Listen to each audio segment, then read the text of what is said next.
नमस्कार। यंदा श्रीमंत दगडूशेठ हलवाई गणपती येथे आपण केरळमधली पद्मनाभम स्वामी मंदिर जे आहे, जे जगातलं सगळ्यात श्रीमंत मंदिर आहे, तर तेच मंदिराची भव्य प्रतिकृती आपण यंदाच्या सजावटीसाठी करत आहोत। 120 फूट बाय 90 फुटाचा हा सेटअप आहे आणि त्याची उंची 100 फूट असणार आहे। जास्तीत जास्त डिटेल काम करण्याचा प्रयत्न आम्ही करत आहोत।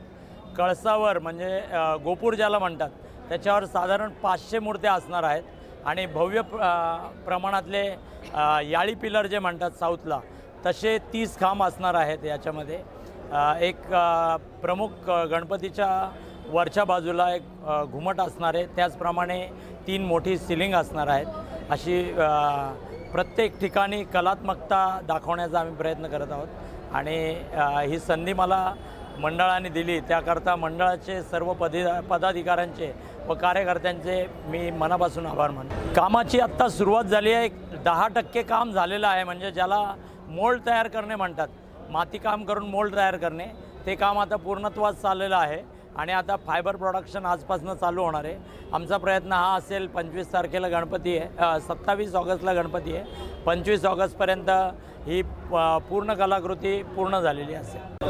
आज गणेशोत्सवाचा श्री गणेशा या ठिकाणी झाला आहे आणि डेकोरेशनचं उद्घाटन आज या ठिकाणी झालेलं आहे। या वर्षीचं वैशिष्ट्य म्हणजे 100 फूट उंच हे डेकोरेशन असणार आहे आणि रस्त्याच्या दुतर्फ जे नेहमी आपल्याला काढायला लागते, तर हे यावेळे जरा आम्ही 30 फुटाच्या वरतीच सगळं डेकोरेशन करतो आहे, त्यामुळे ते विसर्जन मिरवणुकीला कुठलाही अडथळा राहणार नाही अशा पद्धतीचं यावेळी बनवलेलं आहे। खूप छान होईल आणि गणपतीचा आनंद गणेशोत्सवाचा जो आहे हा आजपासून खरा चालू झाला। जो वयस्कर लोक, तरुण मुलं आणि लहान मुलं या सगळ्यांच्या आनंदाचा हा उत्सव आहे।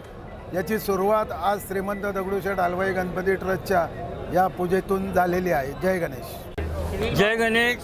श्रीमंत दगडूशेठ हलवाई गणपतीच्या सजावटीचा शुभारंभ आज या ठिकाणी बाबूराव सरस मैदानाच्या समोर आपला दरवर्षीप्रमाणे होतोय।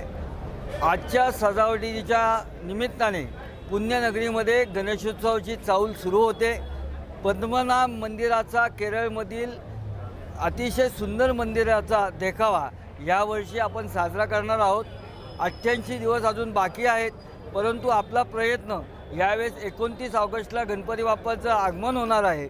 15 ऑगस्टपर्यंत हा संपूर्ण सजावट पुणेकर नागरिकांकरता, महाराष्ट्रातून येणाऱ्या भाविकांकरता, देशातून येणाऱ्या भाविकांकरता, विदेशातून येणाऱ्या भाविकांकरता ही सजावट सर्वांना जास्तीत जास्त दिवस बघायला मिळावी, म्हणून 15 ऑगस्टपर्यंत ही सजावट पूर्ण करण्याचा संकल्प ट्रस्टने केलेला आहे।